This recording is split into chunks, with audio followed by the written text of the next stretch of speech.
It's the TEFL Express podcast, brought to you by TEFL Express, your partner in the world of teaching English as a foreign language. For all the latest and greatest in the world of TEFL training and materials, please visit our website at teflexpress.co.uk. Enjoy the show!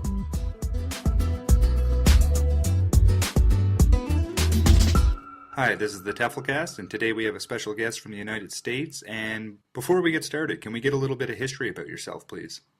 History is a big word. My name is U.S.A. Wateef Thornton. Most people call me Wateef, or Wat for short.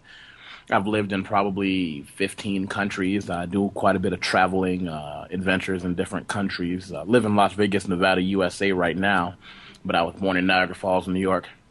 I left there when I was 17 and went off to university for my first degree. And then what I started doing was, while I was at university, I found out that you could do things, for instance, like take your summer course while you were still a student and use the student, your student status to do a bit of traveling. Apparently, after World War II, there were a lot of different programs instilled between countries to prevent World War III. And one of the seeds that they planted were programs that encouraged the young people of the world to see each other's country, with a very real understanding that if you'd had a taste of someone else's culture, you were a lot less likely to vote on blowing them up later. Right. It's much harder. Yeah, when you have when you can say, wait a minute, I've had fish and chips there, I don't want to blow them up. When you can say, I've had, falafel on the streets of Egypt, I don't want to blow them up either. So it makes it a bit difficult. Right. To do those things. And even with our current conflicts, you can see that a lot of the current conflicts that we have are in countries that we formed no real social alliances with, particularly among young people who grew up believing basically everything they heard about a different country, which is largely untrue. Right. So it gives that like that personal layer, kind of like that connection, I should say, I guess, which is an excellent program. When you did that, whereabouts did you go? Oh, where didn't I go? I did one semester at the University of Hawaii at Hilo, which was beautiful. London, lived there for, I think 6 months. Sydney, Australia for probably another 5 or 6 months. And what I would do is, like I said, I'd bounce in and out from student status. So I might go to school for 3 or 4 straight semesters and then take time off while I still had a student status to go see another country. And when I graduated university, I'd already had really my heels dug into the concept of being an international traveler. Right. So it kind of set the stage in a sense. Yeah, very much so. Now, with that, what would you say were the benefits of doing something like that growing up? Like, I mean, I'm sure there's a million of them, but what are some of the benefits of that really stand out to you? The benefits of living outside of your country, well, there are certain things, and there are certain things that you can only understand having done it.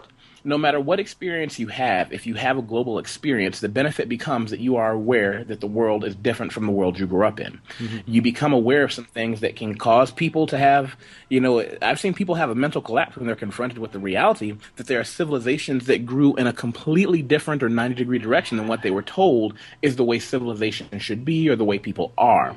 And when confronted with that, it can it's an enlightening experience for most, but the unfortunate reality, and my friends always used to we call it going around the corner. Mm-hmm. Once you've seen what's around the corner, you can't unsee it. Once you're made brutally aware of the fact that all of X people do not exhibit Y behavior as you've been told, you start to question everything. So I think if I had to really boil down the benefit of traveling the world, even if you do nothing but leave your continent once and live someplace else for a month. And I don't mean living in the Hyatt. I mean getting an apartment or a hostel and staying there. Yeah. The benefit is that you learn to question everything because, let's face it, my grandfather's generation could tell if my dad asked my grandfather, hey, what are the people over there like? Well, whatever he told him, that was just the truth. But now we have technology that shows us, those people halfway around the world that speak a different language? They're not insane. As a matter of fact, most of them are kind of like us. I'm going to go there.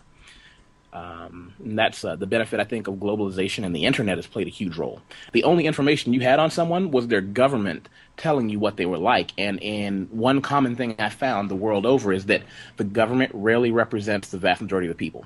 It doesn't mean they're good or bad. It just means the vast majority of governments won't tell you that the average guy around the world wants the same thing you do. He wants a good job, maybe a decent woman to love, a couple of kids that are going to run into walls for a while, and a barbecue on Friday.